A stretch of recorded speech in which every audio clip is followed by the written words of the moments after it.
दोस्तों अगर आपने ये वीडियो नहीं देखी ना तो देख लो। इंडियन वोटर के पास राइट टू इलेक्ट है, वैसे ही राइट टू रिकॉल भी होना चाहिए। अगर देश का मतदाता अपने नेताओं को हायर कर सकता है तो नेताओं को फायर करने की शक्ति भी उसे मिलनी चाहिए। Sir, right to recall is a mechanism that empowers the voters to deelect a neta representative before the tenure ends if he fails to discharge his or her duty. Sir, हम MP MLA चुनते हैं, उसके बाद अगर वो काम ना करे, अपने वादे भूल जाए, जनता से दूर हो जाए तो 5 साल तक इंतजार करने के अलावा जनता के पास कोई ताकत नहीं है। कोई इंटरिम प्रोविजन नहीं, कोई अकाउंटेबिलिटी नहीं, कोई परफॉर्मेंस रिव्यू नहीं, कोई करेक्टिव ऑप्शन नहीं। चुनाव से पहले नेता जनता के पीछे और चुनाव के बाद जनता नेता के पीछे। 5 साल is too long a period in this day and age. अगर एक गलत फैसला गलत नेता को चुनने का लिया तो लाखों लोगों का भविष्य अंधकार में जाता है और पूरा क्षेत्र पीछे जाता है। Sir, we can trust our voters to elect. हमें अपने मतदाता पे विश्वास करना चाहिए कि वो अपनी गलती बदल भी सकें राइट टू रिकॉल की ताकत से।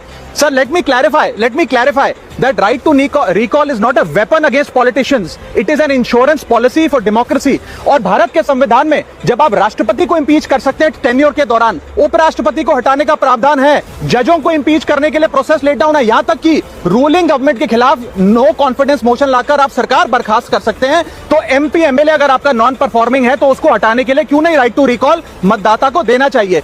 दुनिया की 24 से ज्यादा डेमोक्रेसीज में राइट टू रिकॉल का मैकेनिज्म लागू है, जिसमें यूएस, कनाडा, स्विट्जरलैंड जैसे देश है। मैं आपको उदाहरण देता हूं सर, कैलिफोर्निया में एक गवर्नर क्रिस डेविस नाम के नेता 2002 में चुने गए। उनके कार्यकाल में मैसिव पावर कट हुए, एनर्जी क्राइसिस हुआ, बजट की मिसमैनेजमेंट और गन शूटिंग की वारदातें हुई। उसके चलते 1.3 मिलियन कंस्टिट्यूएंट्स ने एक पिटीशन साइन करके दी कि इन्हें रिकॉल किया जाए। वहां के चुनाव आयोग ने रिकॉल वोट कराया 7 अक्टूबर 2003 को और 55% मतदाताओं ने वोट किया कि इस नेता को बर्खास्त किया जाए। ग्रे डेविस को हटाया गया और आर्नल्ड श्वार्ज़नेगर को वहां पे गवर्नर बनाया गया। सर, मैं बता दूं कि हिंदुस्तान में भी इसका प्रेसिडेंट है। कर्नाटक, मध्य प्रदेश, महाराष्ट्र और राजस्थान में रिकॉल मैकेनिज्म ग्राम पंचायत के स्तर पे लागू है और ग्राम सभा के लोग मतदाता वोट करके उन्हें वापस बुला सकते हैं। सर, लेकिन इसका मिसयूज ना हो इसलिए हमें सेफगार्ड्स भी बनाने पड़ेंगे। एक थ्रेशोल्ड रखना चाहिए कि 35 से 40% मतदाता अगर साइन कर दे तभी राइट टू रिकॉल वोट करवाया जाए।